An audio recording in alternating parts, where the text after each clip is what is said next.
राम राम जी, सभी को स्वागत करते हैं आपका आपके अपने YouTube चैनल मोर ग्रुप एकेडमी में। लेकर आए हैं आपके लिए टॉपिक वाइज वन लाइनर क्वेश्चनों की सीरीज जो आपके लिए बहुत ही हेल्पफुल होने वाली हैं। आज का हमारा टॉपिक है डोपिंग से वेरी इंपॉर्टेंट क्वेश्चनों को लेकर आए हैं सिर्फ आपके लिए। तो शुरू करते हैं आज की हमारी वीडियो का फर्स्ट क्वेश्चन।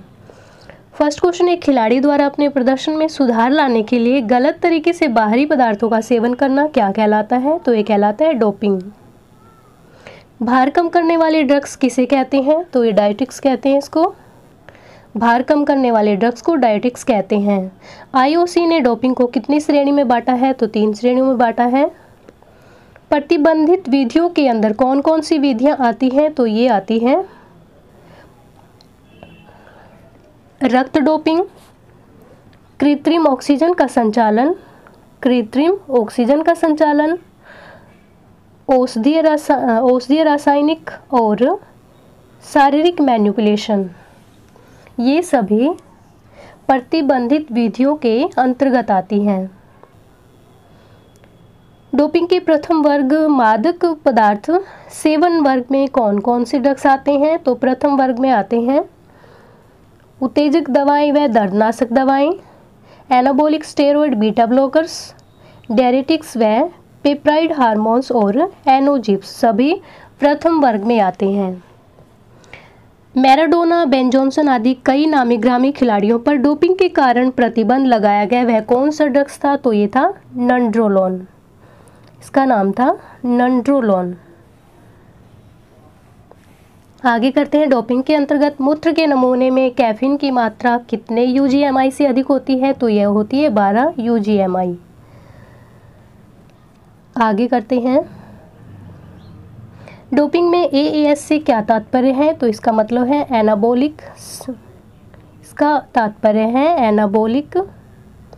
Androgenic steroid. आगे करते हैं एनाबॉलिक स्टेरॉइड्स का पुरुष के किस हार्मोन से संबंध है? तो ये संबंध है टेस्टोस्टेरोन से। पुरुष या महिला के डोपिंग में सम्मिलित होने के काल के पश्चात डोपिंग छोड़ने पर किस हार्मोन का स्तर नीचा हो जाता है? तो ये हो जाता है टेस्टोस्टेरोन का हार्मोन नीचा हो जाता है। आगे करते हैं डोपिंग के अंतर्गत ईपीओ से क्या तात्पर्य है? तो इसका तात्पर्य है एरिथ्रोपाइटिन। इसका मतलब है एरिथ्रोपाइटिन नामक पदार्थ शरीर में किसके उत्पादन की मात्रा बढ़ा देता है? तो ये श्वेत रक्त कणिकाओं की मात्रा बढ़ा देता है। हाइपोक्सिया से क्या तात्पर्य है? तो इसका मतलब है ऑक्सीजन की कमी हो जाना।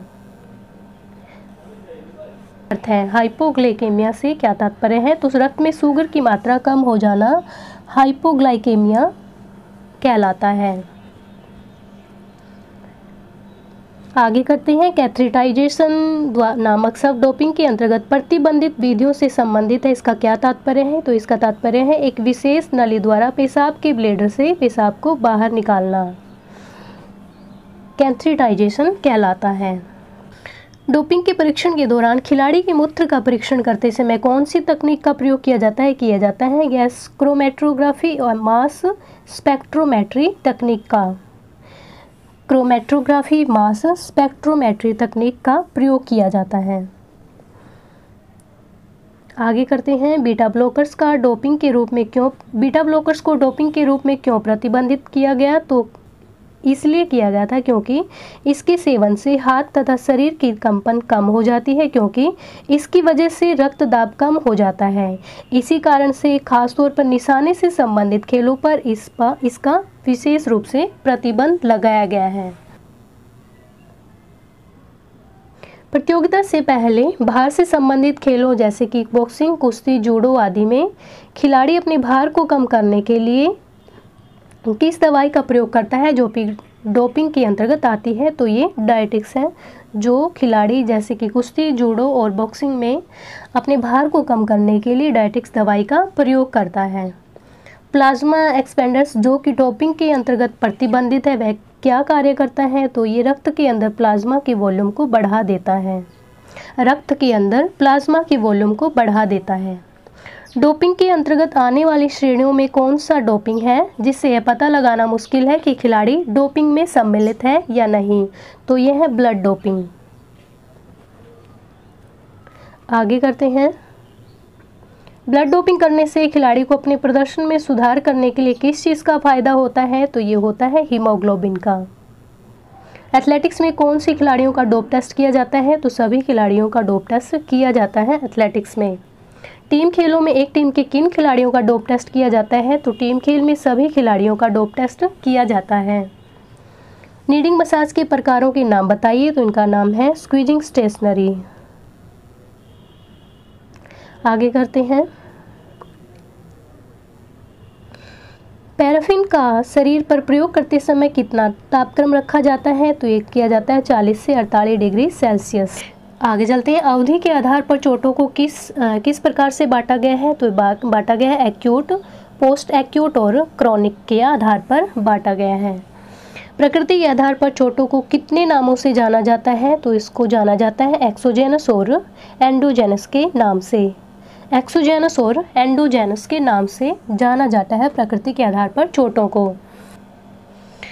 घाव को कितने प्रकार से विभाजित किया जाता है? तो ये किया जाता है पंचर, इंसिन, लैक्रिएशन और एब्रेशन। पंचर, इंसिन, लैक्रिएशन और एब्रेशन। आगे करते हैं, डोपिंग का पहला उदाहरण 1960 रोम ओलंपिक में पाया गया था। वो किस खेल से संबंधित था? तो वो था साइकिलिंग खेल से संबंधित। डोपिंग का पहला उदाहरण जिस खिलाड़ी का था उसका नाम क्या था? तो उसका नाम था न्यूट जिन्सन। आगे करते हैं, डोप टेस्ट प्रथम बार किस ओलंपिक में हुआ था? तो ये हुआ था 1968 में।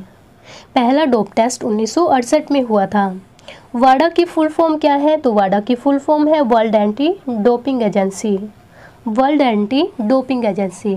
वाडा का गठन कब हुआ? तो 1999 में हुआ था वाडा का गठन। वाडा का मुख्यालय कहाँ पे है? तो कनाडा में वाडा का मुख्यालय स्थित है। नाडा की फुल फॉर्म क्या है? तो नेशनल एंटी डोपिंग एजेंसी नाडा की फुल फॉर्म है। नाडा का मुख्यालय कहाँ स्थित है? तो ये है जवाहरलाल नेहरू स्टेडियम, नई दिल्ली में।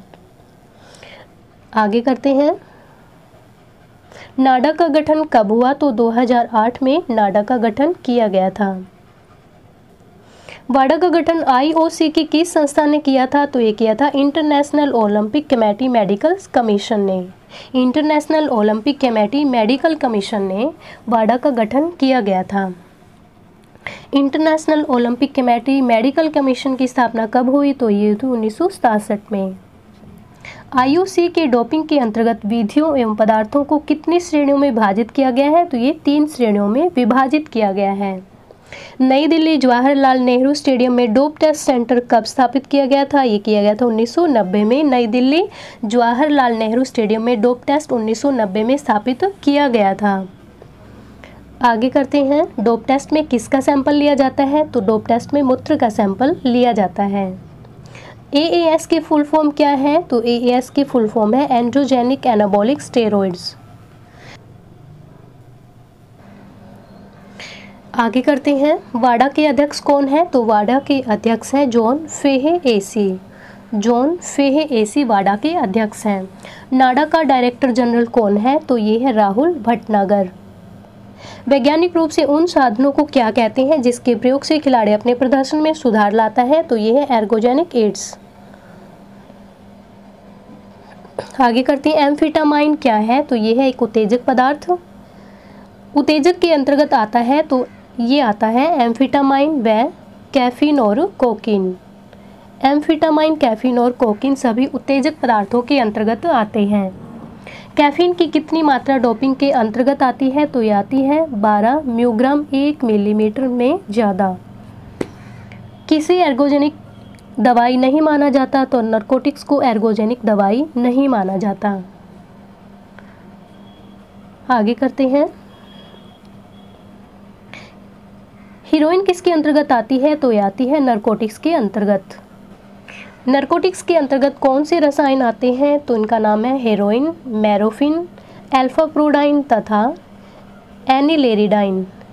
सभी नारकोटिक्स के अंतर्गत आने वाले रसायन हैं।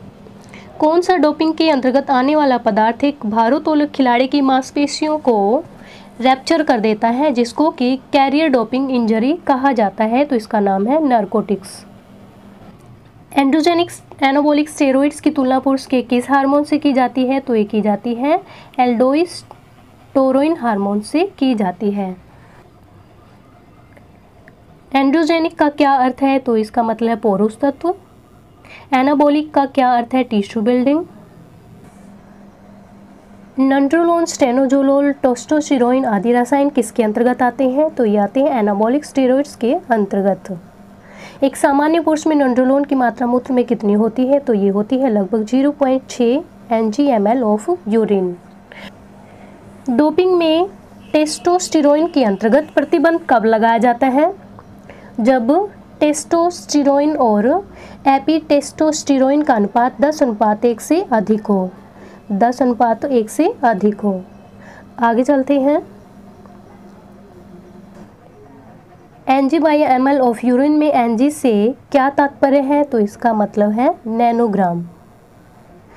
मैराडोना बेन जॉनसन नामक खिलाड़ी एनाबॉलिक स्टेरॉइड्स के अंतर्गत किस रसायन के सेवन के कारण प्रतिबंधित किए गए थे? ये किए गए थे नंट्रोलोन रसायन के कारण प्रतिबंधित किए गए थे। आईओसी ने महिलाओं और पुरुष के लिए नंट्रोलोन का कट ऑफ लेवल क्या निर्धारित किया गया है? तो ये किया गया है पुरुष के लिए 2 mg/ml और पुरुष महिला के लिए 5 mg/ml। डोपिंग में किसको वेट रिड्यूसिंग ड्रग्स कहा जाता है? तो ये कहा जाता है डायरेटिक्स को। महिला खिलाड़ी अपनी मासिक धर्म को खेल के दिन न हो उससे पहले हो जाए, उसके लिए किस ड्रग्स का प्रयोग करती हैं? तो ये करती हैं डायरेटिक्स का। बाहर से संबंधित खेलों में कौन सा डोपिंग पदार्थ का प्रयोग किया जाता है? तो किया जाता है डायरेटिक्स का प्रयोग। ब्यूमेटानाइट, क्लोरथालिडोन, ट्राइमटेरिन आदि रसायन किसके अंतर्गत आते हैं? तो आते हैं डायरेटिक्स के अंतर्गत। सिर्फ पुरुषों के लिए प्रतिबंधित है, ये तो प्रतिबंधित है। कोरियोनिक और गोनेडोट्रोफिन पुरुषों के लिए प्रतिबंधित है। कौन सा प्रतिबंधित रसायन बोन मैरो के स्टेम कोशिका को आरबीसी बनाने के लिए उत्तेजित करता है? तो ये करता है एरिथ्रोपाइटिन। एंड्योरेंस खेल वाले धावक किसका प्रयोग करते हैं? तो ये प्रयोग करते हैं एरिथ्रोपाइटिन का। कौन सा रसायन आरबीसी के उत्पादन की दर को बढ़ाता है? तो ये एरिथ्रोपाइटिन आरबीसी की मात्रा को बढ़ाता है।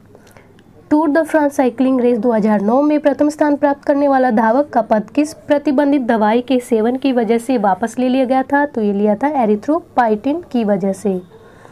बॉडी बिल्डर मांसपेशी की वृद्धि के लिए कौन सा पदार्थ का सेवन करता है जो प्रतिबंधित है? तो ये इंसुलिन है। आगे करते हैं। एक खिलाड़ी द्वारा प्रतियोगिता से लगभग 1 महीना पहले 1 या 2 यूनिट रक्त स्टोर करने के पश्चात उसी रक्त को प्रतियोगिता से 1 या 2 दिन पहले पुनः शरीर में डलवाने की विधि को क्या कहा जाता है? तो ये है ब्लड डोपिंग। ब्लड डोपिंग द्वारा रक्त में किसकी मात्रा बढ़ जाती है? तो हीमोग्लोबिन की मात्रा बढ़ जाती है ब्लड डोपिंग के कारण। खिलाड़ियों द्वारा रक्त में प्लाज्मा की मात्रा बढ़ाने के लिए किन रसायनों का प्रयोग किया जाता है जिसे प्लाज्मा एक्सपेंडर कहते हैं? तो इनका नाम है आरबीसी, हीमासेल, एल्ब्यूमिक्स और जीलोफ्यूलिन। खिलाड़ी द्वारा मूत्र थैली से खास ट्यूब द्वारा मूत्र को बाहर निकालने की प्रक्रिया जिससे कि डोप टेस्ट के लिए मूत्र का नमूना ना मिले, ये विधि क्या कहलाती है? तो ये विधि कहलाती है कैथेराइजेशन। खिलाड़ी द्वारा डोप टेस्ट से पहले मूत्र के नमूने को बदल देना क्या कहलाता है? तो ये कहलाता है कैथेटेराइजेशन। उस रासायनिक पदार्थ को क्या कहते हैं जिसके सेवन से रक्त दाब तथा स्ट्रोक वॉल्यूम कम हो जाती है? तो ये है बीटा ब्लॉकर्स। डोप परीक्षण के लिए मूत्र के नमूने को किस विधि द्वारा परीक्षण किया जाता है? तो ये किया जाता है गैस क्रोमेटोग्राफी और मास स्पेक्ट्रोमेट्री तकनीक के द्वारा। एक खिलाड़ी को अपनी प्रतियोगिता के कितने दिन पश्चात डोप केंद्र में डोप परीक्षण के लिए उपलब्ध होना पड़ता है? तो ये होता है 1 घंटे के अंदर। आज के लिए इतना ही, मिलते हैं नेक्स्ट वीडियो में। तब तक के लिए आप सभी को मेरा राम राम।